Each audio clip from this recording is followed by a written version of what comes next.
And that is when an image, and it's not like a flat image, but it's like you're seeing now. It's just like I can see the three-dimensional, I can see the distance, I can see everything. An image starts to form on the other side of this, or through this. I'm going to say through this, because it is like a portal. Now, this portal is a fixed point.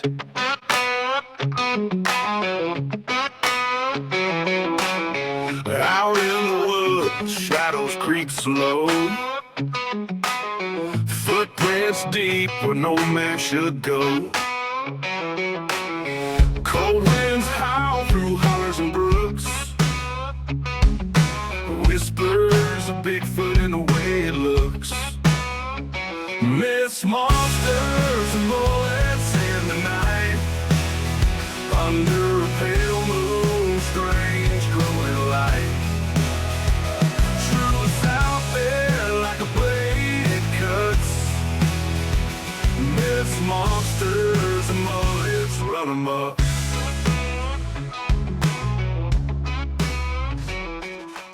Welcome back to Myths, Monsters, and Mullets, the show where the strange, the unexplained, and the weird take center stage, and where the people behind the encounters matter just as much as the encounters themselves.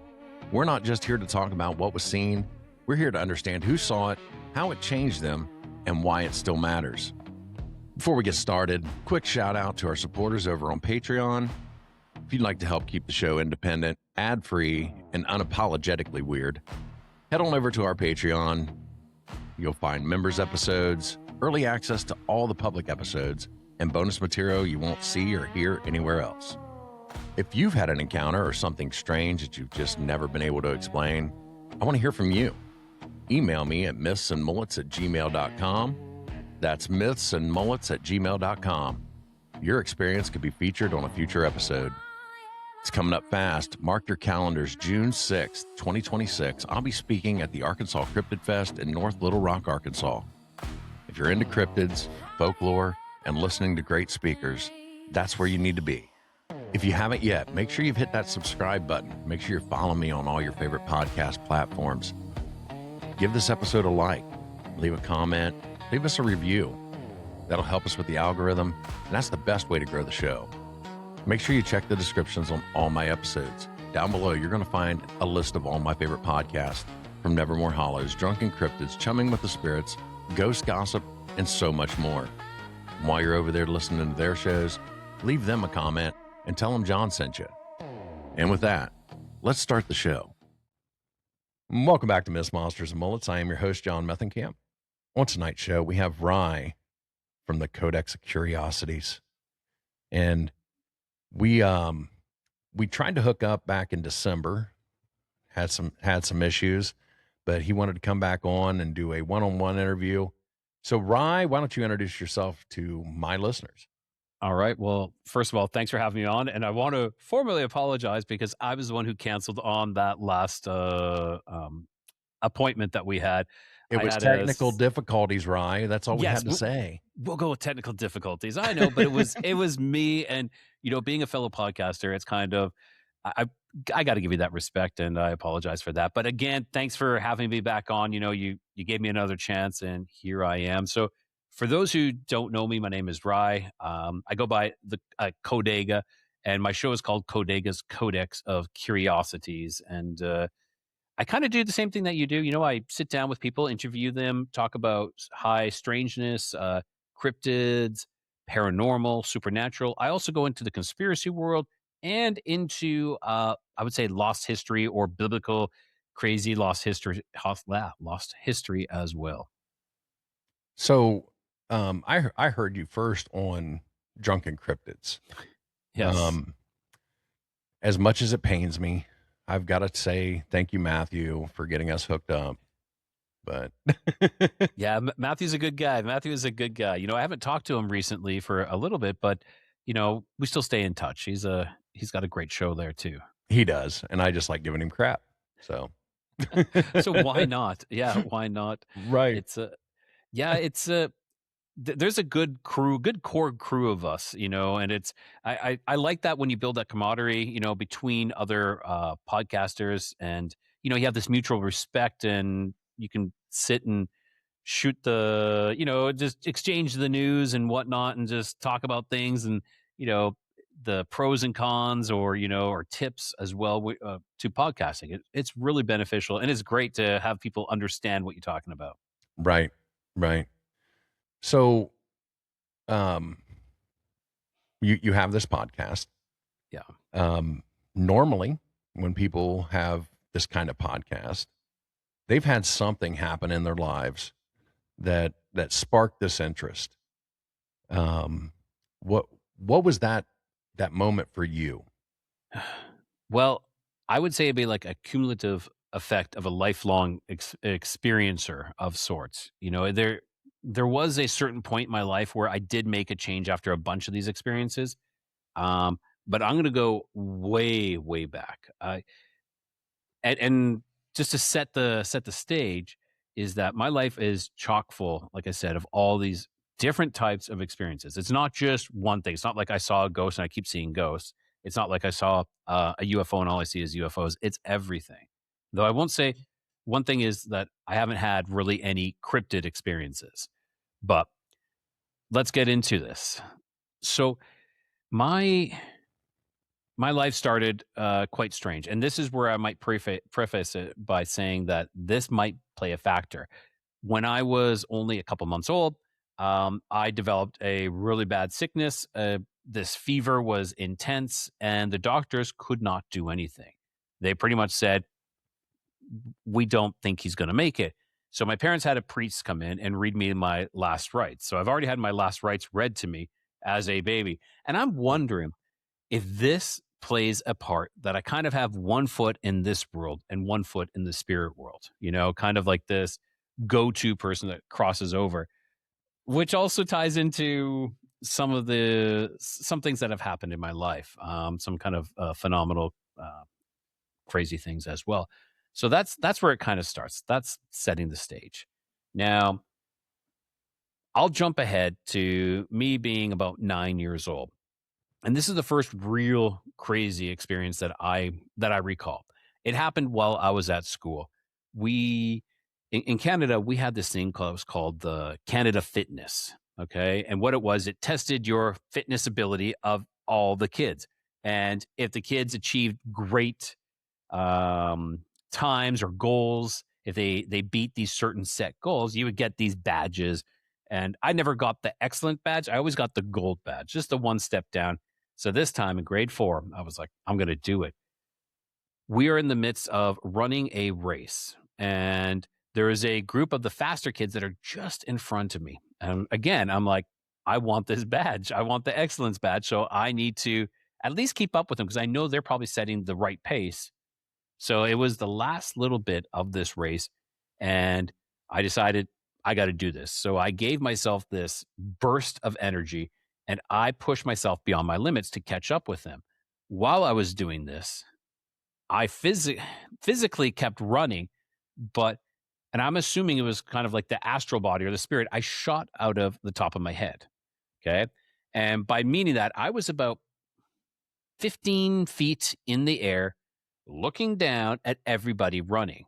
I was looking at everybody that was in front of me running, but I'm looking from an aerial point of view, like a bird's eye point of view. And I'm like, okay, I do remember seeing ahead of me because at the finish line, there was like this little hill where all the other kids were sitting and waiting. And I remember seeing them. I saw the kids running, and then I saw myself running. So I watched myself run. But as soon as that happened, as soon as I saw myself, it was this realization that I'm not where I'm supposed to be. So it was like a right back into my body, running this race. And it was seconds left, finish the race. Being the kid that I am, no filters. I start telling some of the kids that were sitting on that little hill, oh my God, I went to some friends and I'm like, you'll never believe what happened. I shot it. I was looking above and watching everybody run. And of course, at that point, I was now dubbed the weird kid. And, it really set the stage as well for how my life was because he's the weird kid. He's always having these weird experiences. I kind of learned to tone that down. But at that point, I became quite self-conscious about what I was talking about and what I was saying. So I never really ever had another out of body experience after that point that I recall. Or It's to that you're say willing to tell us. that I'm willing to tell. Yes, the rest is it's unconfirmed, and yeah, we're gonna keep that under wraps for now. I can neither confirm nor deny that there was any other out of body experiences after that point. But you know, looking back, I was a very analytical person growing up. Yeah. You know, I was deep into science. You know, there's an answer for everything. And I would have been one of those kids making fun of you. Hey, fair enough. I probably would have been making fun of myself if it wasn't me, right? It would have been like, what? You're crazy at that point, you know? And our image is everything when we're much younger. Usually it is, like some kids don't care. They buck the system. But a lot of us, we kind of like stay within the safety zones, and not to be ostracized or anything like that. But I did ostracize myself at that point, and then I realized I need to keep my mouth shut. So I'm thinking I quite possibly might have shut down that ability at that point, because I was like, yeah, no, this is not good. I'm now a center of the wrong type of attention. So shut that down. So I think that happens to most kids though, yeah. because you start talking about imaginary friends, things that you're seeing and hearing, and your parents tell you it's just your imagination. That didn't happen. Yeah. So, Yeah. and then, like you said, kids are horrible. They're going to make fun of you. Yes. Yeah. So I think a lot of kids they shut that off. I agree with you.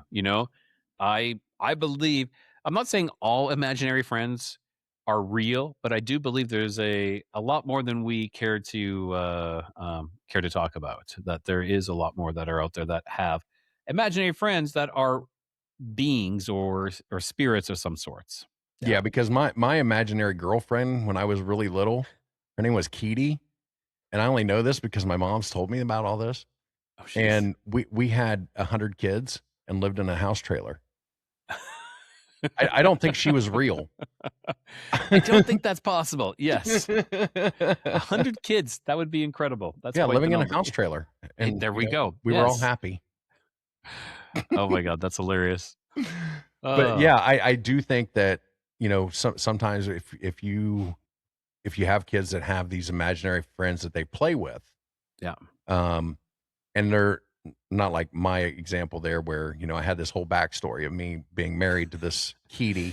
Yeah. Where they just, when they go in their room and they're playing with this imaginary friend, don't always dismiss that. No.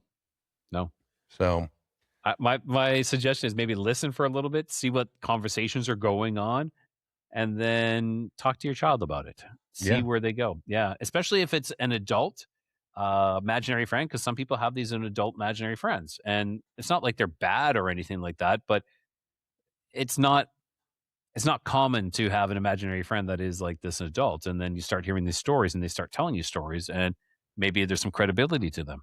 Go check it out. Right. Exactly. So you have this out of body experience. I have this out of body experience.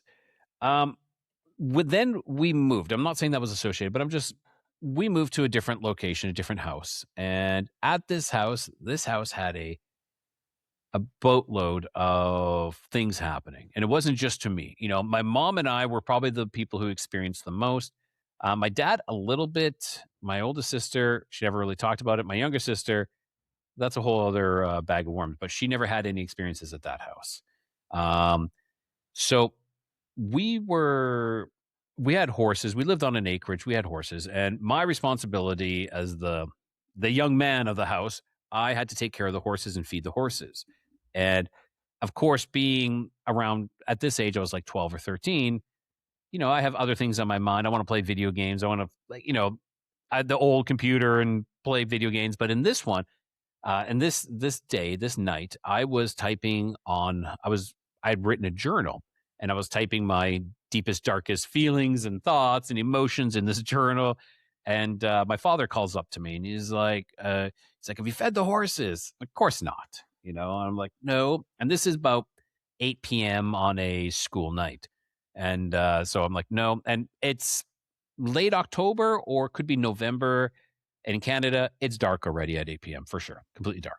So I was like, no. And I'm like, okay, I'll go feed them. So I go outside. I go down the stairs. My parents and my sisters are watching some sort of awards TV show. Could have been like the Grammys or I don't know what's on or the Oscars at that time. So I go outside, start walking down the driveway, and I'm maybe 30 feet from the house, and I look up because the computer was in my parents' bedroom, and they had a dormer up there. And I look up, and it's dark outside, and the light's on inside. So in those scenarios, you can clearly see inside the house. I look up, and there's someone sitting at the computer, and it looks, I don't want to say identical, but almost identical to my grandma. My grandma doesn't live with us, or my grandma's alive. My grandma lives like 20 miles away. And I'm like, what? And you're trying to make sense of it because like you're saying, being an analytical mind, I was a little bit too. I like to process things. I'm like, what is going on? Like, that can't be my grandma. It's got to be either one of my sisters, or my mom. So I run down, feed the horses, take care of that. When I come back, there's no one up there anymore. And again, so it's kind of like a check. When I could see someone coming back, there's no one there. I go inside the house, and I was upset. Who was on the computer? Someone's on the computer. No, none of us were. I'm like, no, someone was. And they're like, we've been down here watching this. No one went upstairs to go on the computer. My one sister's like, well, I used the bathroom, but that's just here. Like, other than that, we've never left this room. Mm. So that was extremely strange. There was something like a lookalike to my grandma. Like, I think it projected that it was this entity projected that it was my grandma, maybe to not alert me, but it was very off-putting because my grandma's not there. Right. Very, very strange. What is your family's belief in the paranormal? My family doesn't talk. I was the one who would always talk about the paranormal with my family. I was the one who always, and still to this day, I was the one who brings it up all the time. Though my family is much more open to talking about it now. My family has had many, many experiences. Like, it's not like we are, and I'm not talking my immediate family. Like, my great grandma was a shaman, like a shamanic healer of animals. She was like a shamanic veterinarian. My great uncle on my mom's side was a miracle of the Lords, the Lady of Lords. It's kind of like a Virgin Mary.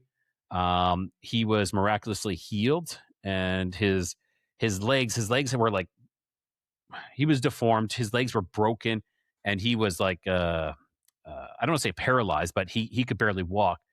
And he did this kind of like this trek for the Lady of Lords, and his legs miraculously healed. And his legs are actually on display at the Lord's church now. And I think that's in France, I believe, or Belgium, or something like that. Wait, his legs? Yeah, so like his bones, like they bronzed his bones. Sorry, they bronzed his bones, and they are on display. Yeah, I was thinking what they said. We got to cut these things off. Well, they kind of did. They kind of did. But yeah, they're like these bronzed legs now that are on display as one of the miracles of the Lord's miracles. Wow. Yeah. Wow. His name is Peter de Rudder. If anybody wants to go check that, Yeah. By all means, please go check that. Yeah. And what type of horses did you have? We had an Arabian, a quarter horse, I can't remember. My sister was more and we had a pony as well. Like we had kind of like just a collection. It was like 5 horses only, kind of like that. I only asked because we raised Tennessee Walkers, and okay, never had a Tennessee Walker, but yes. So your butt was always sore when you rode. Yes. Yes, exactly. Horse people will get my reference there. Hopefully they get it. Yeah, I understand that. So that was before that though. Mm-hmm. I mean, they were open to the paranormal. Whether or not they had experiences, they were open to it. Correct. So they weren't down on you saying, "Oh, you're just imagining Well, things." at that point, no one, like, they weren't saying you're lying or anything like that, but no one jumped to the conclusion that it was some sort of thing. They're like, "Oh, it's just your eyes playing tricks on you." Like, they're open. Like, my mom had a lot of experiences in that house as well, so they're open to that. But because it's a young kid, 12 years old, and nah, you don't know. Right. Yeah. Right. So, and you were just afraid grandma was going to read your deepest, darkest secrets. Someone's reading my deepest, darkest secrets. Yeah, my journal. I was all mad. Yeah, and Yeah. crazy. That's exactly what it was. I'm So trying to from think what there, my sorry, go ahead. deepest, darkest secrets would have been at that age. I They- like this girl. Maybe I'm Right. going to ask her out. Yes, She's so pretty. she's so pretty. Yeah, that's my deepest, darkest secrets at that age. She touched my hand yesterday. Exactly. Yes. She gave me a Valentine. She gave everyone a Valentine, but she gave me a Valentine too. There And we it go. was special. It's very special. Yeah. So you see grandma sitting at the computer. Yeah. And then what's next?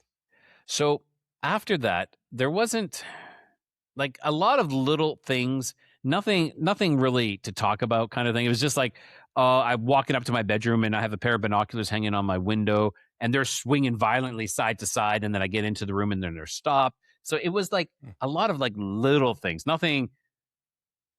It's just a small little thing, and I will say the sense of fear in that house was huge for me personally. Like my other sisters, we talked about this after, but terrified. And we built this house. It wasn't like we purchased this. It was an old house or nothing. Terrified to be alone in that house. If my parents left me alone and my sisters, everybody was gone, I was getting all the animals, like the outside dogs, the inside dogs, even the cats, shoving them into my bedroom because that's why I felt safe then. I'm like, okay, I feel safe now. And then I'd be like, oh man, I'm hungry. I got to go downstairs to go to the kitchen. And that would be an ordeal, like literally to work up the courage just to go downstairs to, make myself a bowl of cereal or something like that. It was this sense of fear. And there will be a story that I will tell about where I believe something preyed upon that fear. And yeah. So that kind of sets that stage. There's nothing on. You can't look back at the history of the house because the entire history of the house. Yep. So whether you said this was in Canada, right? And you're in Mexico now, right? I'm in Mexico now. That is correct. So there was like there might have been something tied to the land, right? There might have been something tied to the land. Previously, it was farmland. It was owned, and I'm not doing any slight of like anything like this, but previously it was owned by one of the person who sold us the land was Jehovah's Witness, and they kept an acre in our front, pretty much like your front yard, and they built their church so the Jehovah's Witness hall was our next door neighbor. Like not like someone who was Jehovah's. The hall was was in our front yard. I will say I got into a lot of fights over that because I'd be taking the bus home and some other kids would be like, "You're Jehovah's Witness," and I would be like, "No, I'm not." And then we'd literally get into fist fights over this because I'm like, "I'm not Jehovah's Witness." Yeah. So needless, we did have them visit us a couple of times. I don't know if their church activated anything. It was one of the fastest buildings I've ever seen being built. Everybody comes together and they built this thing. Like they had that, I would say, close to finish in a couple weeks. Like 2 weeks. So they were Amish Jehovah's Witnesses. Exactly. Like it was. They asked us, "Can we park in your driveway when we build our hall?" Like, yeah. And our drive was lined. The parking lot was lined up, and everybody came there, and they built this hall like that. It was crazy. Yeah, I would say 2 weeks because of all the finishings. The main building itself, 3-4 days. Wow. Yeah. Well. Crazy. And to my Jehovah's Witnesses listeners, that was not a slight towards you at all. Not a slight. It was just a fact that they were in the front yard.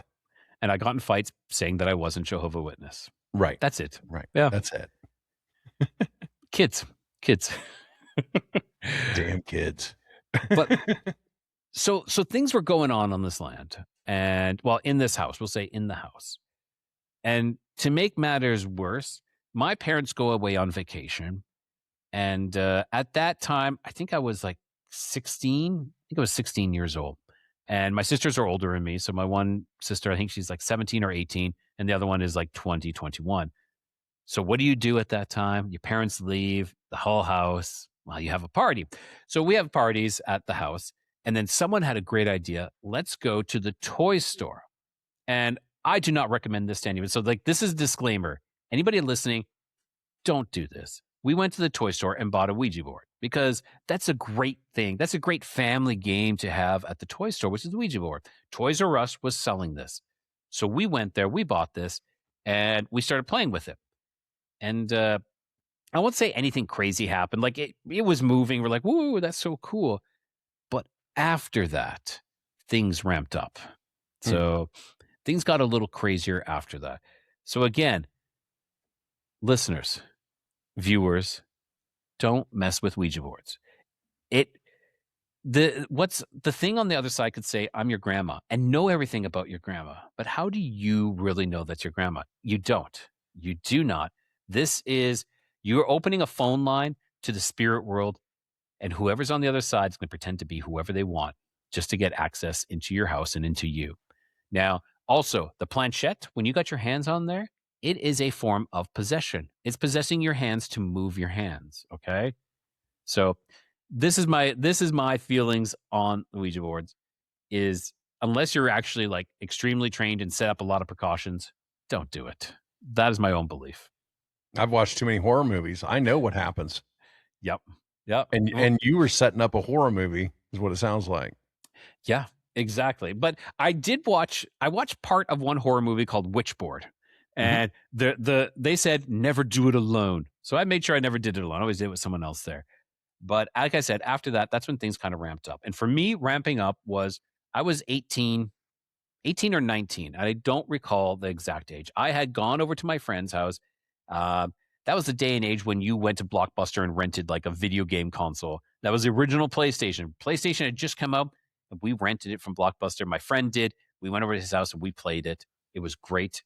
My friends then drove me home. And I do recall that the Northern Lights were out in full force that night. I remember looking up like, oh, this is beautiful. But I had to be up early in the morning for work. I had a couple jobs. One of them was I worked at a grocery store. Another one, I was a swimming instructor. So I had to be up quite early. And so I'm like, I need to go to bed. And I started doing things because like that video game, I was like, oh my gosh, I can't sleep because I'm just like, that was so cool. And I start watching the clock. And I'm sure everybody has done this where you're looking at the clock and you're like, if I fall asleep now, I'll have 7 hours and 37 minutes of sleep. Okay, that's good. That's enough. Okay, 7 hours and 1 minute. Okay, that's still not bad. Okay, 6 hours and 30 minutes. Okay, it's getting bad. It's getting bad. I couldn't fall asleep. I'm laying on my side. I believe I was laying on my side, and something, and this is strange because it's not like I got a voice in the head. I know we were talking about that earlier. It's not like someone said, "Hey, how are you doing?" No, it was like this feeling like you need to look up. It wasn't a voice, but it was just like this is what you need to do. And so I roll over onto my back and I look up. Now floating above me I would say about 4 feet is this shadow figure, okay, floating above my bed. And it's blacker than black. And I can clearly make out, I can see the head, I can see the shoulders, I can see down the torso and I can see the arms beside the sides, beside it. Okay. Now, when it got to around the torso area, like the waist, it turned into like this white wispy smoke, like you would expect a ghost to be like in Hollywood. That's kind of what it was. And including like the wrists. I didn't see the hands because the wrists were down by the side. So they're around the waist area. And that went into this white wispy smoke. Like I said, it was blacker than black. But that's not the kicker. The kicker was the eyes. So the eyes were glowing red, like an incandescent glowing red. And being as brave as I am, I dare not move a muscle, and I just stay there. and staring up at this thing. I don't know. I'm going to assume it was like maybe 3 seconds, 4 seconds. And it was gone then. But I am frozen in place, not moving. And like the incandescent red, if you remember like those old alarm clocks with the red glowing numbers, that's exactly what the eyes were like. But of course it wasn't the full eye. It was like the cornea, the pupil, all that, the iris. I think it's like the iris and the cornea, that's all like the center, right? That's the round part. That was glowing red. The outsides of it were not. So it was just like these round, beady, glowing red things. And Wow. and I laid there, and I don't know for how long. The next thing I know, my alarm is going off to get up in the morning to get ready for work. And yeah, at that point, I did not mention this to anybody. I did not mention it to my parents or anything. I don't know who to talk to about this. You know, I should have maybe talked to my witnesses in your front Jehovah's yard, Witness in my man. damn front yard. I should have been talking to them. Knock on their door, you know. Oh, yes. I was thinking should have went to, because I was Catholic. I should have went to the priest, but I found in Canada, like, spirituality is not a part of church. It's you go to church, you follow these steps, there we go. They don't talk about the spiritual side of things. Here in Mexico, it's completely different, though. That is like married. That is like, it is together. But yeah, there is some, I didn't know what to do. This stayed with me for years before I told someone. And even then, it felt weird saying it. Felt weird.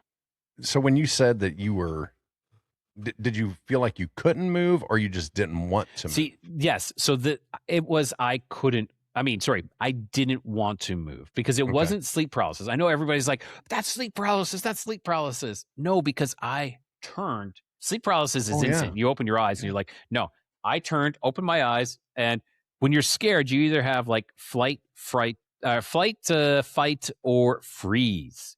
And for me, it was freeze. That seems to be my thing I always go to is just don't move. They can't see you if you don't move. Yeah. Right.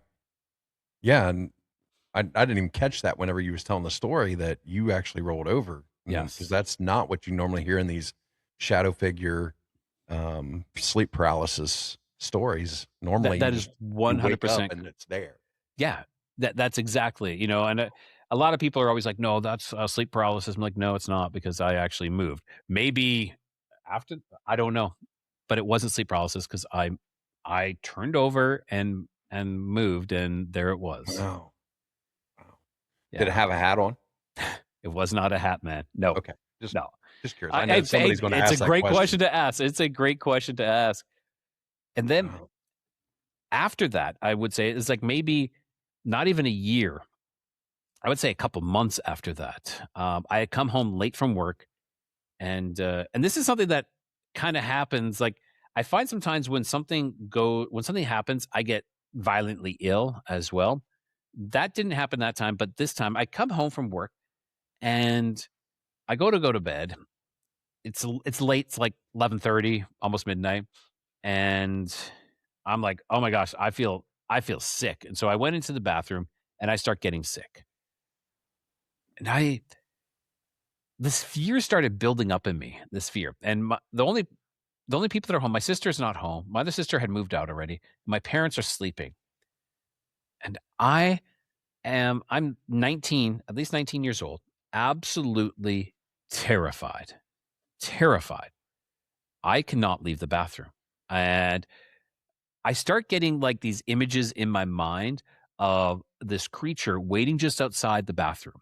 Okay. And our bathroom was kind of like, we had like the shower and the toilet were kind of in this separate thing. And then you walk out and there's the sinks, and then you walk out and there's the hallway.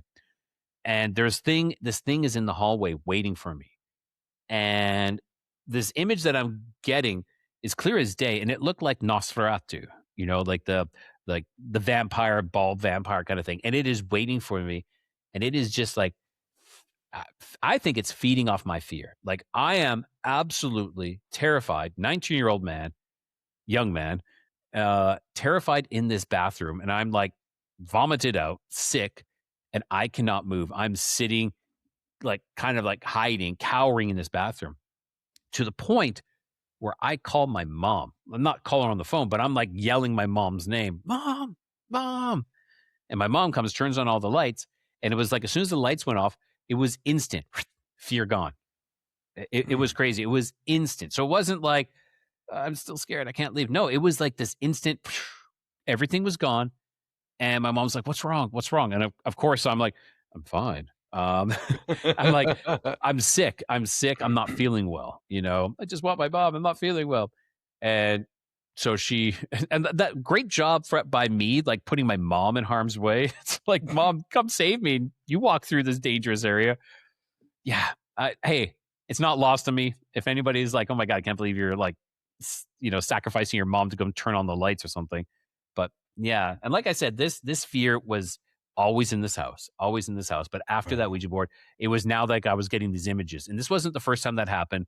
And it wasn't the last. I won't go into any more of those ones because I got other things that I will talk about. But that was this experience. And I could not wait to get out of that house. Once I got out of the house, like, it wasn't like I had a fear of the dark or anything else like that. It was nothing like that.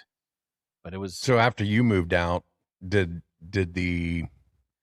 your parents have more stuff that happened? My there? mom had experiences. My mom had ghosts that she saw. One, for instance, but this is when I was still younger, though. Like when I was just after I had seen that what I thought was my grandma in the dormer. My dad and I had gone to an early morning hockey game. It was my hockey game. And like early, like 5 a.m, we were gone. And my mom saw someone standing in that dormer. She was laying in the bed because that was their bedroom. So she was laying in the bed and she was looking out because the light comes in. They didn't really have like much for blinds. So the light was climbing in and she could see someone was standing there in this dormer inside the bedroom. And she thought it was my dad. But of course, we weren't there. And then this thing walked out of the dormer, kind of like that area, and then went in front of the bed, came to my dad's side, sat on the bed. She could feel it depressed, laid down, and then rolled over onto her. Wow. Yeah. Wow. I was just asking because you'd brought up the fact the Ouija board. Yeah. This incident was before the Ouija board, though. Okay. Yeah. I was thinking maybe if you had something attached to you or your sisters, but you're saying everybody's moved out at this point, correct? Everybody's moved out at that point. Yeah. So it's something that's attached to that land or house now. It very much could be. Yeah. We sold it to people that we know, we didn't know the people at the time, and then they sold it to people who I actually worked with at the grocery store. It was her mom bought the property, and I would have loved to get in contact with them. Have you ever had any experiences? But I've never done that. I have never done that. Yeah. It's and I was saying, like, my one sister, where she kind of shut things off. She used to, when she was younger, she called herself the Queen of Lights because she used to see a ton of orbs all the time around her. And she got afraid and turned it off. So Gotcha. she told us this when we were much older, like maybe like 10 years ago. She told us, so she's 40, told us that she used to call herself the Queen of Lights because she would see these lights, of course, orbs flying all around. Wow. Yeah. So it's a family of crazy experiences. Right. But I would say after that experience, when I moved out of that house, it was at that point that I was like, I don't like being scared. I don't like this feeling of not being able to do anything. So I always reference Hellboy in this. Those things that go bump in the night, we are the ones that bump back.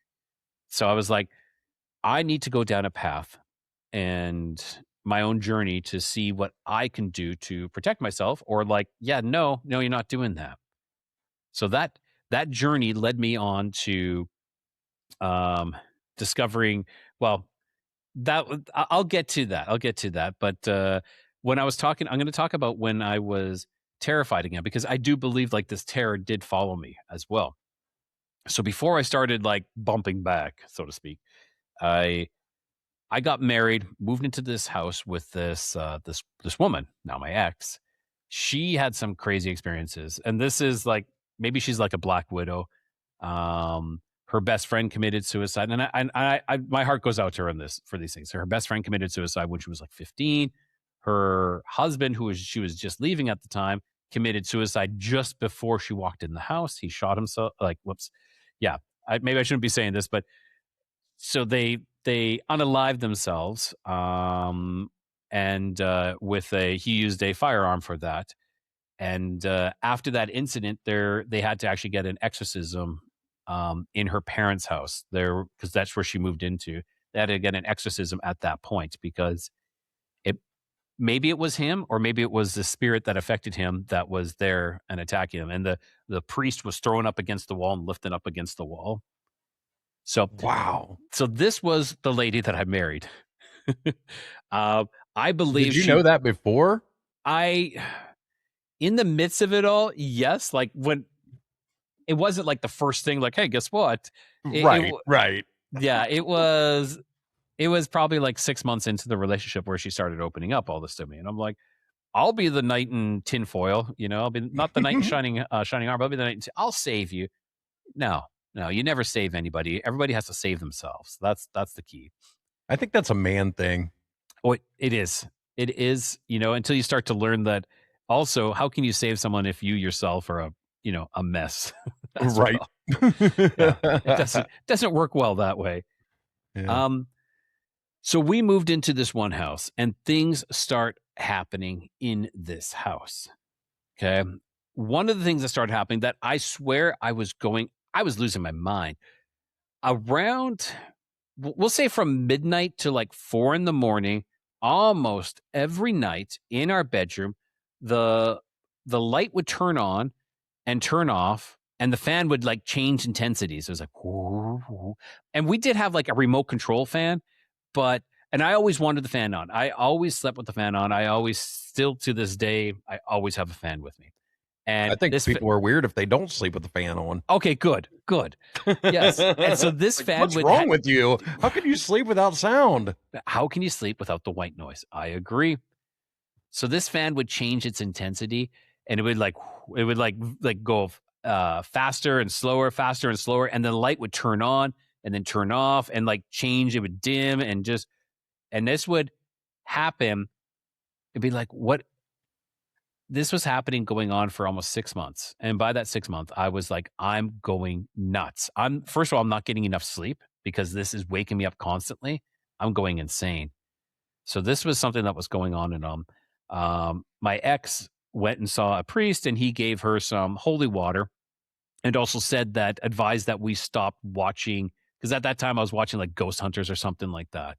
And there's like, you got to stop watching that because that's like a portal that you'll invite these entities in. So one night, my ex, it was just before we were getting married. She had like, I think, a stagette or something like that. She had friends over, and they went out, and I was at home alone. And again, I got violently ill, and I was like, all of a sudden this fear came over me. This fear was all over me. And I came out of the shower, and the taps to the jacuzzi were on full as well. And nothing more happened other than I was terrified. And I'm like, okay, this is not good. Her friend, whose mom is a medium, was staying overnight with us because she didn't live in this. She came from out of town. And I had just finished the basement, made a bedroom and everything. And I came up, and I got up early, and I go out into the living room, and she's sleeping on the couch. And she just kind of wakes up, and I'm like, oh, you didn't like sleeping downstairs? And she's like, no, I just wanted to sleep up here. And then she told my ex at the time that there was someone else downstairs with her. Like, there was another entity that was downstairs with her. Yeah. And wow. And again, okay. Yeah. And I keep forgetting there's so much more to this. So that is all going on. We get married, but then what happens is she had a daughter. Her daughter gets sick. Okay. And I don't mean like it was something like it was not leaving here. We're talking, this is a month, and she is still sick. We're seeing specialists. And the one specialist is like yelling at her, you're pretending. And no, she was like losing all her muscle mass. She was like very lethargic. She could barely walk. We had to like almost help her walk to the bathroom. And that one night, I was sitting in the office and I was like, this is it. And I kind of like made a declaration like, whoever the heck you are, you need to get the heck out of here right now. You are not allowed in here. You are not welcome in here. You need to leave. At that point, up in the corner of the office, this black heavy mist starts to form, and it starts forming the whole length of the office. And then our office door was like on a 45, and it kind of goes above that 45 on this, and it's this black heavy mist. And after I was like, you are not welcome. You need to get out. You are no longer welcome in this, and I was, by the name of Jesus Christ, you need to get out of here. And it disappeared and it went away. Within under a week, I think it was like three or 4 more days, her daughter, fine. Holy cow. Yeah. So there's like, is it following me, or am I like finding the people who's attached to, or is it just all the above? Is it attached to the land? It could be all above. Now, one of the people claim that a lot of times, like running water, spirits are attracted to running water. We had what's called a sump in our basement where it collects the water from the outside of the house, and it was constantly flowing. Like you could hear it constantly dripping into the sump pail. Like it was like always water, and then the pump would pump and pump it out and pump it to the street. Constantly water running in that house. So Wow. it's just something I bring up because it's a possibility to try to add some explanation to whatever is going on. There were a couple other small little things that happened at that house. Nothing as notable as those ones. Now, so that is like this own little thing. Okay. Next is my journey. So I started going down the New Age route after I left my ex. We broke up. I start going down this New Age route, and I think a lot of people do this, but I think a lot of people get stuck in it, and it's a quagmire. I think it's part. I don't think it's like inherently evil, but I think it can be, and I think it's part of the journey for some people, like myself. I went there. I got my Reiki, and it was kind of like all love and light, all love and light. I wasn't really into that, but nothing is all love and light. There's a dark side to things, and you can never deny that. Like you have to acknowledge the evil so that there is good. It's not saying you are evil, but we need to battle it constantly. There's always a spiritual battle. It's never just all love and light. Now, I met up with a shaman, and I trained under the shaman for a year. And this was part of my process of like, okay, I'm not going to be afraid anymore. I'm going to have the skills to fight back. So I learned under her for a year. And then I was introduced to this medicine woman, her name is, she goes by Sleeping Buffalo or Joanne, and is her normal name, but her native name, which she is Métis, and she learned under the Blackfoot way. So she guided me a lot on this way, on this journey. She ran sweat lodges all the time, and I became her fire keeper, helping her out through this journey. Now, one of the occasions in the sweat lodge, I would say it was a spirit, an angel, came to me, and this sounds kind of crazy, but just so did everything else I've already said, and it like handed me this symbol, okay, and when the round ended, I drew it in the sand. I drew this symbol in the sand, and I asked the medicine woman. I said, "Joanne, have you ever seen this?" Because I explained what happened. She's like, "No, I haven't." So I drew it out, and nothing. So I drew it into a piece of paper so I wouldn't forget. I just felt inclined, like a couple days later, I went to this bookstore and I grabbed this book. And again, this was not my purpose, is to discover what the symbol was. I grabbed this book called like Symbols and I don't know, it was like Symbols and something else, symbology and symbols. And so I opened it up and I flipped through it and I stop on this page, and it is this symbol. Okay. It is the exact symbol, which is called the Indalo. The Indalo is from Spain. It's like a prehistoric drawing of a man with his arms outstretched, holding a rainbow. or the Rainbow Bridge. And this is where it kind of ties into my very beginning. He is the go-to person between heaven and earth, spirit world and this world. He has a foot in both worlds. Okay. And I was like, okay, that's really interesting. So that's two times that this symbol I've came across this symbol. One was that was presented to me. Another one was in this book. The third time was a couple of weeks later. I go to this river. I have this one spot that I really, really enjoy. I go to this river, and the same kind of like voice in my head, where it was not a voice, but just like persuasion, you need to do something. This one was, you need to break this rock. I'm like, oh, okay. Like, I'm just going to listen. So I take this big rock and I break it open. And inside, about 70% of it visible is the symbol. And I kid you not. I've took pictures of it. I have pictures saved. I will send them to you. Holy cow. Yeah. So I was like, okay. I get the message. So I tattooed it on my arm. Wow. So it's supposed to be like this way. I can't really show you this way, but yes. So I felt that it's important to me to be this person who understands the spirit world, but also understands this world that we walk in, who is this guide as well, who can deal with both of these worlds. It's not like I am, I know that side is extremely dangerous. I think even if you don't believe in the spirit world, it doesn't matter because it's still there. It doesn't matter if you don't believe I don't believe in ghosts or anything like that. They don't care. Like the spirits don't care that you don't believe in them. They're still there. Things are still happening. Right. And there's been numerous other things that have happened after that point. I would say that the next one was I met my then-to-be wife, my wife that I am married to now. And she got a job promotion to move to Mexico. And she's like, and she is Mexican. We met in Canada, and she's a Mexican. She's like, listen, I have this opportunity. We just started dating pretty much. Like, we're only a couple months into it. She's like, I really like you, but I've been presented with this job opportunity. And I think it'd be really beneficial if I accept this. Do you want to move to Mexico?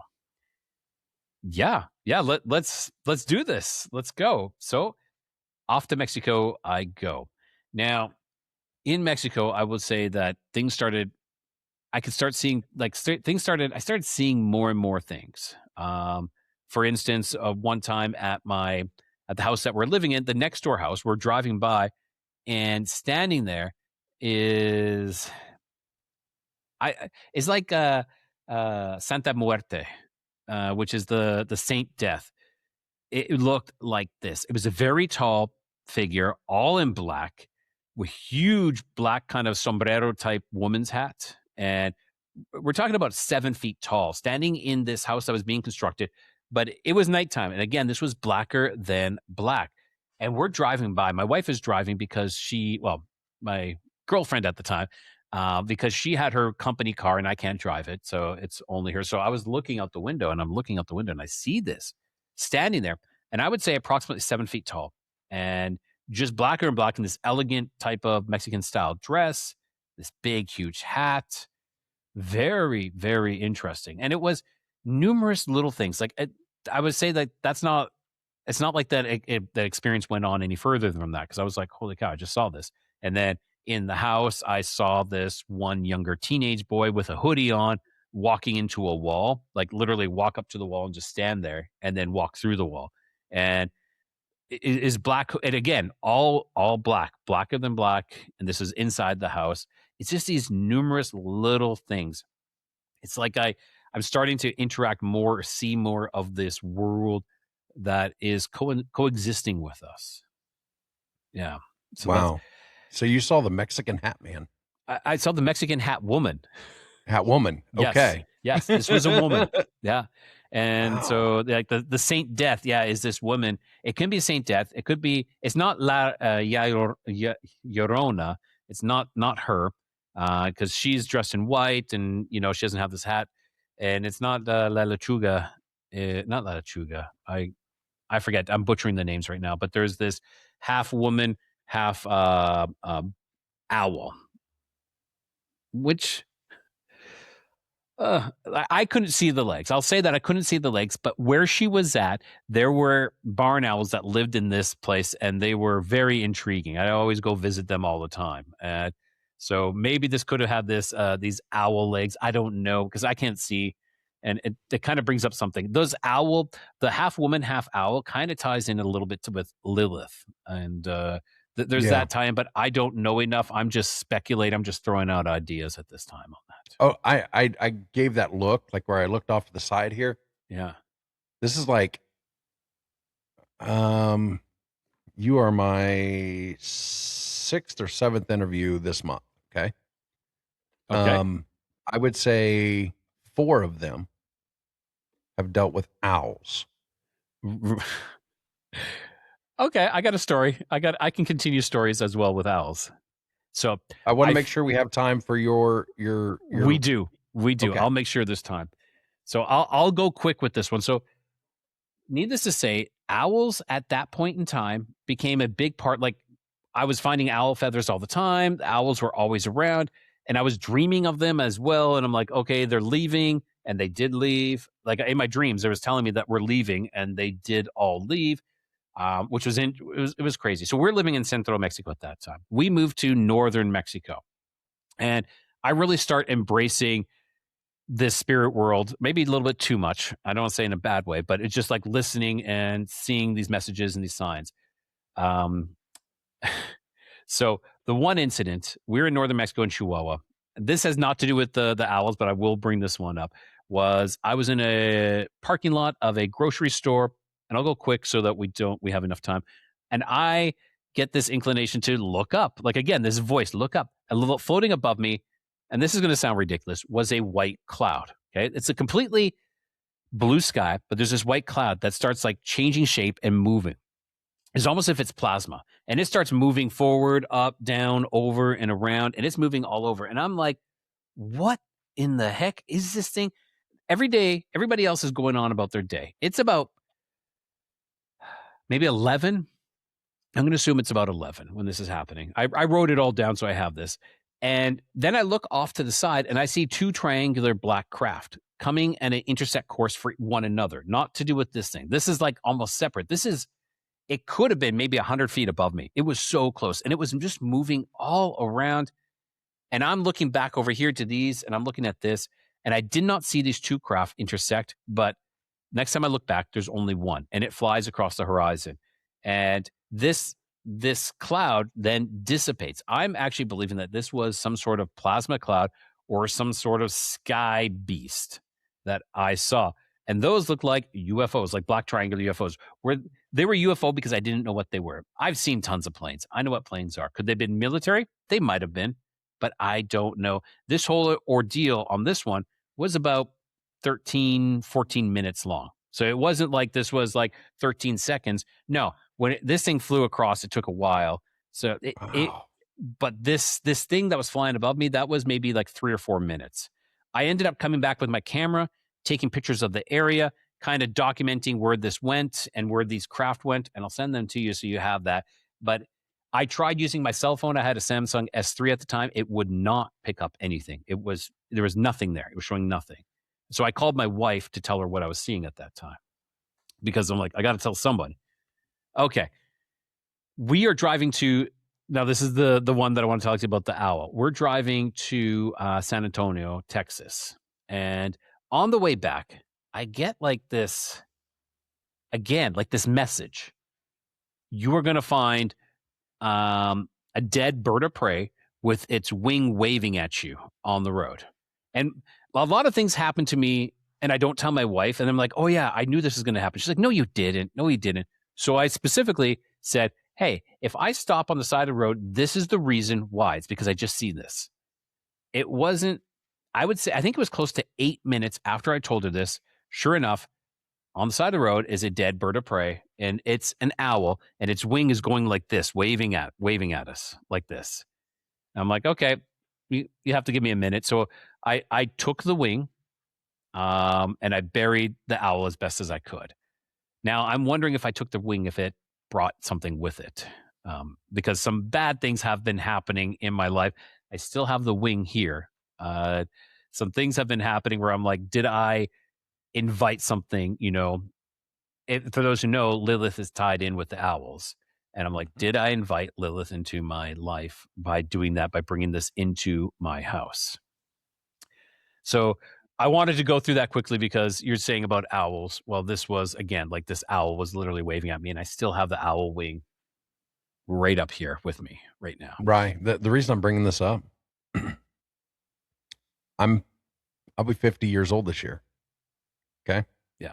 Spent a lot of time in the woods, grew up on a farm. I've never seen a freaking owl in my life. And people keep bringing up these owls. I don't think they exist. I think they're cryptids themselves because I have never seen one. Yeah. I don't understand it. I should have, in 50 years, I should have seen an owl. I will tell you this, like, it's crazy. When I moved to Mexico, like, I grew up in rural Canada. I think I saw one owl. I move here. I don't see any owls. Then all of a sudden, it's just like, boom, tons and tons of owls. Tons. Wow. And then all of a sudden it stopped. After that point, it was like no more owls until we moved to near Cancun. I'll say near Cancun because that's the easiest way to say it. Then I saw a creature in the trees and I couldn't make it out. So I took a picture, and when I zoomed in, it was like it looked like a great horned owl, actually. And from the picture, the eyes are glowing red. I'm assuming it was, I don't know why, but the eyes were, might have been from something from the camera, but the eyes were glowing red. I still have that picture too. It's blurry, but you can easily, it's an owl. And it looks like, I'm assuming it's a great horned owl. Yeah. Wow. Yeah. Just this owl thing keeps coming up this year, and I'm not sure why. It does. These owls. Yeah. Yeah. So I'm questioning that owl wing, what I should do with it. I know I need to do something with it. I need to get rid of it. But so a ton of other little things have happened. Ton. But let's go to the big thing because I don't want to run out of time. So this happened in August of 2024. And like I said, there's been numerous things happening. And I would say that my life has been circling back to becoming a Christian again. Okay. Going back to church and doing all that. And hey, if no one wants to believe that or do that, that's fine. This is my journey. And so before we start going back to church and whatnot, I pull up to a local grocery store, and it's just on the side of the road. It's small. There's not like a parking lot. You literally park in front. And I was lucky this time. I got like the front parking. Usually you have to park like ways away and then walk back. And I stopped the car, and all of a sudden my vision starts messing up on me. And I start like seeing like these tracers. Have you ever looked at the sun, stared at the sun, and then looked around and saw like these flashing, like these intense like lights? That's what was happening. And of course, before anybody jumps to this, because some people might have heard of an optical migraine. I get them. When I heard this story, I'm like, dude, if maybe this is something that I can do too. Yes. Okay. So some people will say, oh, that's just an optical migraine. You didn't see anything. Like that's all you saw was and sure, to a point, you could say that was an optical migraine, but it continues from there. So I'm in the car and I start to see these, and it's intense. It's intense, like plasma type colors, like and I referenced plasma before, but I'll do it again. And they're like pinks and yellows and oranges and greens and blues, and they're kind of like rolling on each other. And I'm like, what the heck is going on? But at the store, they have my bacon and my cheese, and I need to get my bacon and cheese because this is the best place. They got the best prices, and it's good. So I walk into the store, and this starts kind of like getting bigger, and it starts forming a shape. Okay. And it starts forming, and I'm trying to remember where it went. I think it was small here and big here, like this way. Either way, it was a triangle. And these intense lights, this plasma, formed the border. There was nothing inside. It was only the border. And the border was like constantly fluid, rolling over itself like this. So it was just constantly rolling. And I'm like, what in the world is going on? Now, this has taken up about 50% of my vision. And I to test, because I'm like, I need to test what's going on. So I cover one eye and I can see it. I cover the other eye and I can still see it. I never close both eyes, like go like this to see if I can see it. But I did run a bit of a test. So it was both eyes. And now, like I said, 50% of my vision is now obscured. And I'm in line at the deli to get this. And I'm starting to freak out. This is the first time in a long time that I've started to freak out. I'm like, what is going on? And that is when an image, and it's not like a flat image, but it's like you're seeing now. It's just like I can see the 3-dimensional, I can see the distance, I can see everything. An image starts to form on the other side of this, or through this. I'm going to say through this, because it is like a portal. Now, this portal is a fixed point. I'm looking at a fixed point. No matter where I turn my head, all I see is this portal. Okay, and there's one spot. So the ground in front of me is strewn with rubble, and it looks like it's weathered. Okay, on my left-hand side, I see a wall of cement brick, like a cement block wall, and I can see a corrugated roof, metal roof. It's slight peak onto it, like a slight slope onto it, and then there's the rafters or the girders that are holding it up. Everything, I need to clarify that everything in this image is brown rust color. Everything that I see in this other world is brown and rust. On the right-hand side, there was a wall, but you can see part of it has been destroyed. And that is what I'm assuming is the rubble is. It was like it got blown into this ground here where I'm looking all in front of me. Now, often straight in front of me, there's no wall. It's open. It's like there is built open to not have a wall, but there is these very large industrial fans. They're in big boxes, and they have like a grate in front of them, each one, and they're moving slowly in a counterclockwise. Like they're just slowly just turning. So they are turning under power. They're not, well, they might be turning under power. I don't think they're turning under wind power, because up above, I can see the clouds, and the clouds are racing by. And these clouds are like, you can see that there's a light source in behind them, but of course they're like this brown rust color as well. So there are like this white that's coming through, but of course in the more denser parts of the clouds, there are these brown and this rust. And this is what I see. And nothing else is changing. This image is not changing. And I'm still trying to interact with the world that's happening. I got 50% of my vision here, 50% of my vision there. So I go and pay for my cheese and my bacon, and I'm like I have to kind of like look around, because again, this is fixed. It's not moving. And I just want to revisit that optical migraine. So like I said, colors, but there was something past the optical migraine. So there was something else. And you were saying, like, I wonder if I can do this. I do too. I wonder if an optical migraine is the start of seeing into another place, another time, because this could have been another time. This could have been the same place, but it could have been another time. This could be a completely different place, which I believe it was. Now, because they don't really have any ideas of what an optical migraine is. They're like, oh, it can be caused by stress or a sore neck or a sore back or this. And they actually say that it's only in one eye, but I tested it's both eyes. So you're saying it's both eyes as well. So right. Every time I get it, it doesn't matter if I close an eye, I can still see it. Okay. Do you have pain when you have an optical migraine? If I can get to, like, it'll start with that that visual disturbance. Yeah. And if I can get to where I can lay down in the dark, yeah.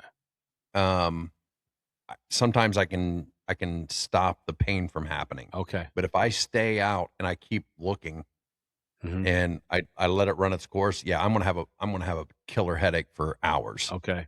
For me, I don't know, because I'll explain what happened then. So, like, I read that they were saying that optical migraines don't have pain, but you're saying, well, if you deal with it fast enough, then it's okay. I mean, then there's no pain, but you need to deal with it, otherwise it's coming.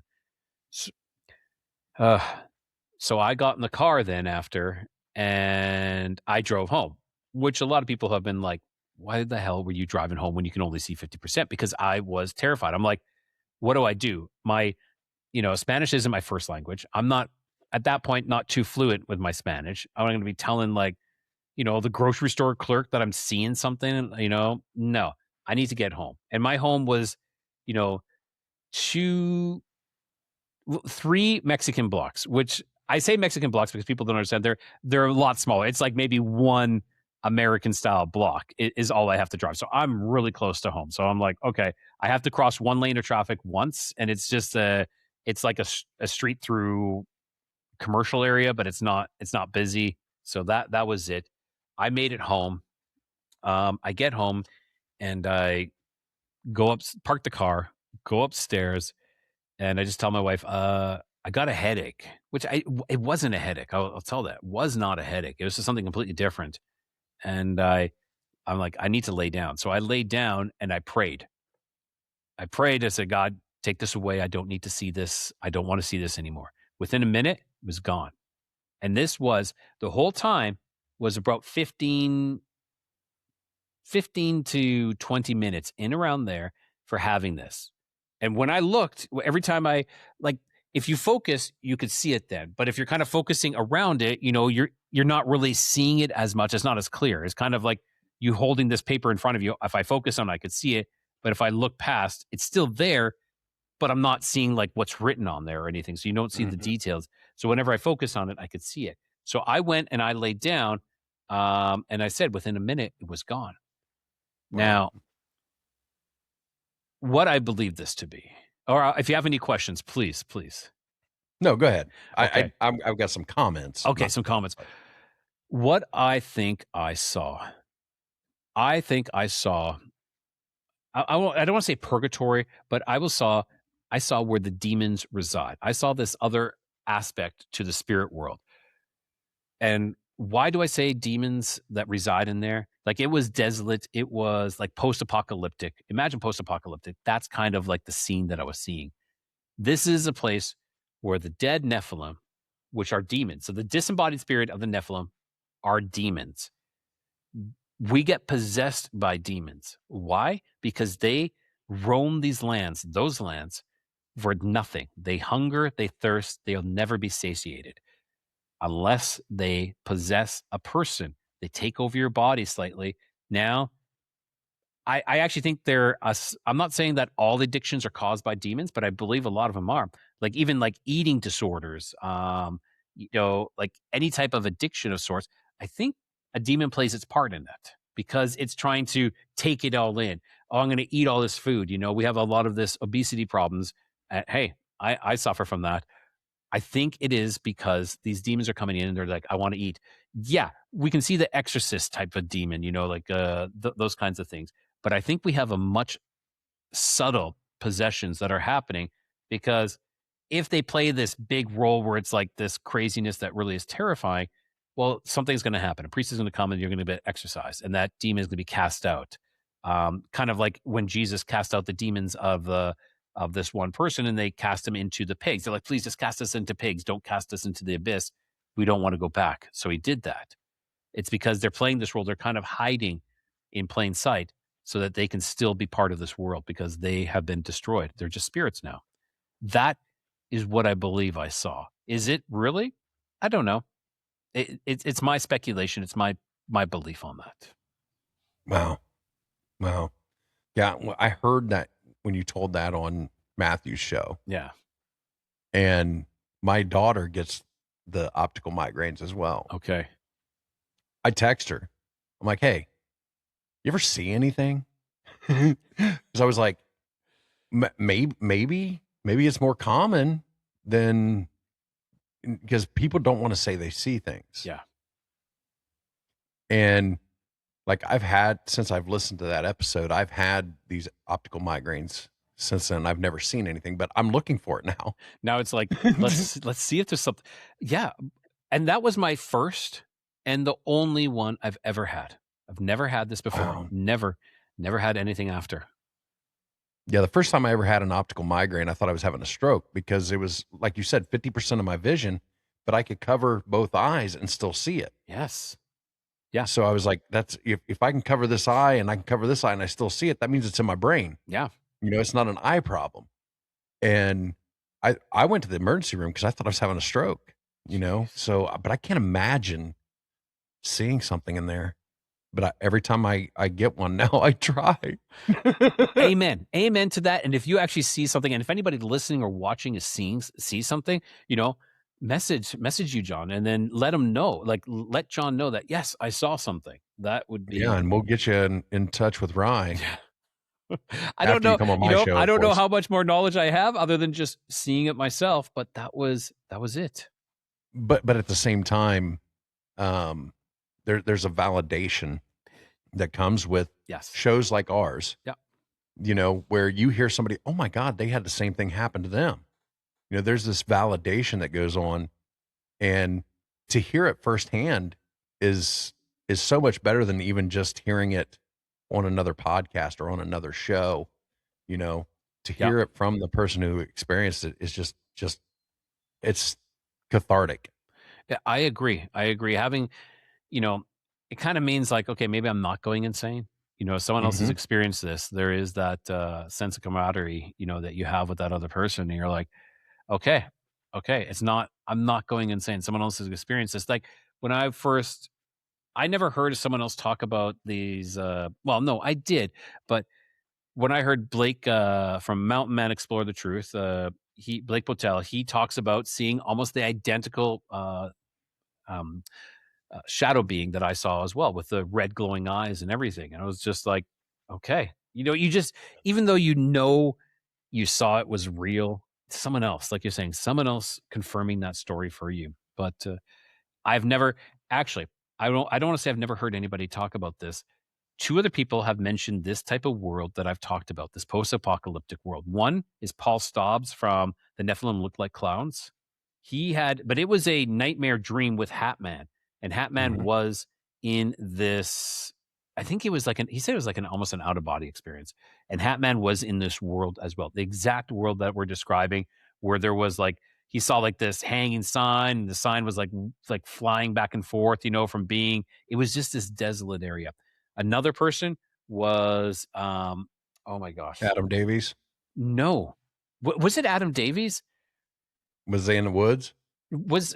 There was someone who was on the confessionals, and he talked about. I'm pretty sure Adam Davies was talking about seeing this portal open and these beings coming out. It was like a red portal. And these beings were coming out, and he could see to the other side. And he saw a twisted type of tree, something on the other side. I'm pretty sure that was Adam Davies. Okay. Yes. I've reached out to him. He's like, I'm not doing any more interviews, but he actually said, okay, I'll come on and do an interview. But we haven't made a connection again after that. But yes, that was Adam Davies. And there's one more. He's going to beat me up for this because we're friends. He's from the Occult Rejects. He hosts the Occult Rejects. He saw something else too. And in this, he called it his sepia world. And in there, he saw snakes and scorpions. I think that was it. But he saw snakes and scorpions in this sepia type world. Wow. Yeah. So yeah, there was 3 other people that have described that. I forgot about Adam Davies, and as I was talking, I forgot his name, but yes, it was on the confessionals. He talked about this portal opening up, and he saw through that portal. Yeah. Yeah. Well, Ryan, I know you have some business to take care of. Why don't you tell everybody where they can find you?